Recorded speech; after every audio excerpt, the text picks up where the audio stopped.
ዋው ሰብስክራይብ በተን እኔ አላምንም። ልነካው ነው። ዝግጁ ናችሁ?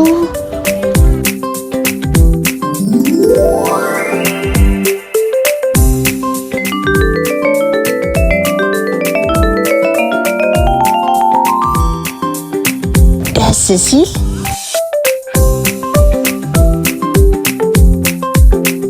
ልጆችዬ የልጆች ተረት ሊጀምር ነው። ዛሬ ቆንጆ ተረት ይዤላችሁ መጥቻለሁ። አብራችሁን ቆዩ። ጉንዳንና ወፏ። በአንድ ነፋሻማ ጠዋት አንድ ትንሽ ጉንዳን በወንዙ ዳርቻ ላይ እየተዘዋወረ ምግብ ፍለጋ ላይ ነበር። ወርቃማው ፀሐይ በተንጣለለው ውሃ ላይ ሲንጸባረቅና ነፋሱ በዛፎቹ ውስጥ ሲነፍስ ቅጠሎቹ በእርጋታ ይሽከረከሩ ነበር። ጉንዳኑ ወደ ግዛቱ ለመመለስ ፍርፋሪ እየሰበሰበ ቀኑን ሙሉ ጠንክሮ ሲሰራ ነበር። ምግቡን ለማግኘት የሚያደርገው ያ ሁሉ መሯሯጥ ውሃ እስኪጠማው አድርጎታል። የወንዙን ጫፍ አየና ያ ውሃ በጣም ጥሩ ይመስላል፣ ቶሎ ቶሎ ጠጣና በመንገዴ ሄዳለሁ አለ። ለመጠጣት ወደፊት ተጠግቶ ከአንድ ለስለስ ካለ ድንጋይ ላይ በጥንቃቄ ወጣ። ነገር ግን ድንጋዩ ከስሩ ጭቃ ነበርና ተንሸራቶ ወደ ውሃ ውስጥ ገባ እና ከድንጋዩ ላይ ከመውረዱ በፊት ትንሹ ጉንዳን በቀጥታ ወደ ወንዙ ውስጥ ገባ። ውሃው ጠንካራ ነበርና ከባህር ዳርቻው እየገፋው እንዲዞርበት አደረገ። በትንንሽ እግሮቹ የቻለውን ያህል ውሃውን እየቀዘፈ ለመዋኘት ሞከረ። ውሃው ግን በጣም ኃይለኛ ነበር። አግዙኝ፣ እርዱኝ ብሎ አለቀሰ። በሚጣደፈው ውሃ ላይ ትንሹ ድምፅ ብዙም አይሰማም ነበር። በአካባቢው በሚገኝ አንድ ረጅም ዛፍ ላይ አንድ ደግ ልብ ያላት ወፍ በቅርንጫፉ ላይ ቁጭ ብላ ከታች ያለውን ዓለም እየተመለከተች ነበር። የደከመውን ጩኸት ሰምታ ቁልቁል ተመለከተች። የደከሙ አይኖች ያሉት በጅረት ውሃ ሊወሰድ የሚታገለውን ጉንዳን አየች። አይ ያ ትንሽ ጉንዳን እርዳታ ያስፈልገዋል አለች። ወፏ በፍጥነት እየበረረች ወደ ታች ወርዳ በመንቆሯ ቀጭን ቅርንጫፍ ያዘች። በውሃው ላይ በረረች። በጥንቃቄ ከጉንዳኑ አጠገብ ጣለችው። ቶሎ ብለህ ያዝ ወፏ ተናገረች። ጉንዳኑ ደክሞት ነበር፣ ነገር ግን ቆራጥ እግሮቹን ዘርግቶ ከቅርንጫፉ ጋር ተጣበቀ።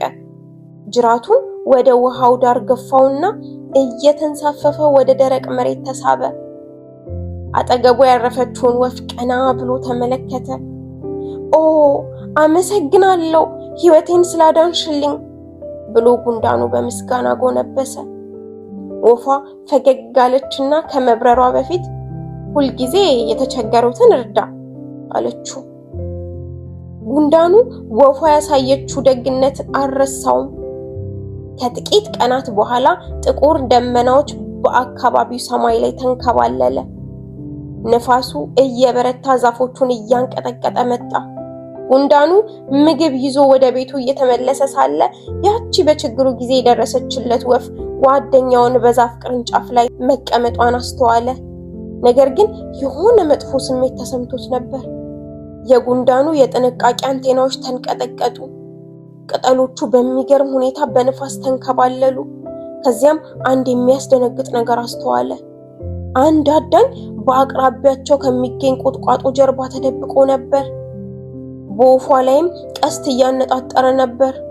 ይህን ሲመለከት የጉንዳኑ ልብ በፍጥነት መምታት ጀመረ። ወፏ አደጋ ላይ መሆኗን አላወቀችም። ማስጠንቀቅ አለብኝ ብሎ ጉንዳኑ ለራሱ ተናገረ። ግን ጉንዳኑ በጣም ትንሽ ስለነበር ምንም ቢጮህም ወፏ በንፋስ ምክንያት ልትሰማው አልቻለችም። ወዲያው አንድ ሐሳብ መጣለት። ወፏ ከተቀመጠችበት ዛፍ ስር ረጅም የወይን ግንድ ተንጠልጥሎ አየ። በፍጥነት ወደ ላይ ወጣና ኃይሉን ሁሉ ተጠቅሞ ወይኑን አራገፈው። ቅጠሎቹም ወደ ታች ወደቁ። ወፏ ምን እንደተፈጠረ ለማየት ጭንቅላቷን አዞረች። በዚያን ጊዜ ጉንዳኑ ወደ ታች እየተንከባለለ ሲወድቅ ተመለከተች። ጉንዳኑ የመጀመሪያው ሙከራው ወፏን ለማንቃት ችሏል።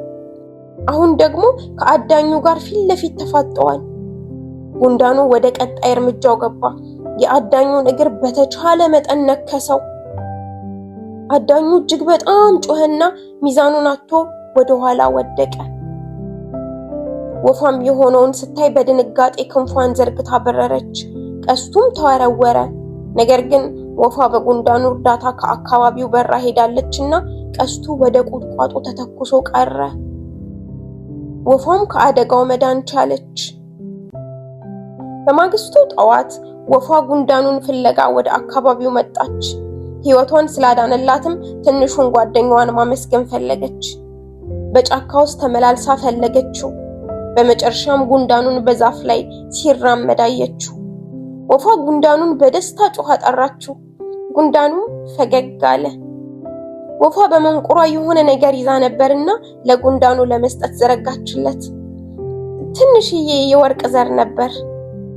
ይህ ላንተ ነው፣ አስማታዊ ዘር ነው፣ ትከለው እና ሁል ጊዜ ምግብ የሚሰጥህ ልዩ ዛፍ ይሆንልሃል አለችው።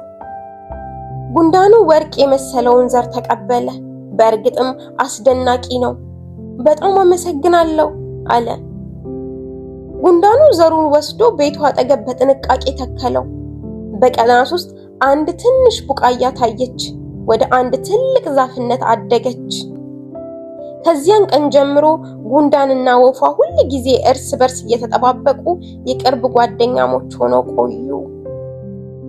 ልጆችዬ፣ ከነዚህ ሁለት የተለያዩ ፍጥረታት መማር የምንችለው ምንም እንኳን በመጠን ከሌላው ብናንስም ወይም ተፈጥሯችን ከሌላው ጋር ባይመሳሰልም ጠቃሚ ሆነን የምንገኝበት የራሳችን ቦታና አጋጣሚ እንዳለን ነው። ሌላው ደግሞ የተደረገልንን መልካም ነገር በጭራሽ መርሳት እንደሌለብን ነው። ተረቴን መልሱ፣ አፌን በዳቦ አብሱ።